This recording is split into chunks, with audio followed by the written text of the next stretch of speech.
आजची स्वामी प्रार्थना. हे परमशांतीच्या स्त्रोता, हे स्वामीराया, तू सदा सर्व काळ माझ्या हृदयात निवास करतो आहे.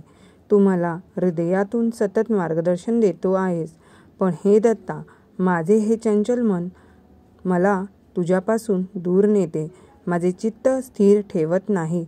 हे गुरुराया, माझ्यावर कृपा कर. मला तुझ्या अनन्य भक्तीची शक्ती दे.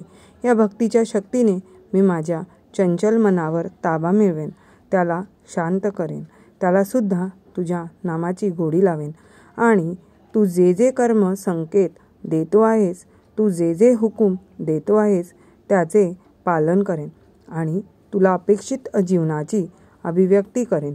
हे स्वामी आई, तू माझी माऊली आहेस, गुरु आहेस, पिता आहेस. मला मार्गदर्शन कर, मला प्रेरणा दे. धन्यवाद. श्री स्वामी समर्थ.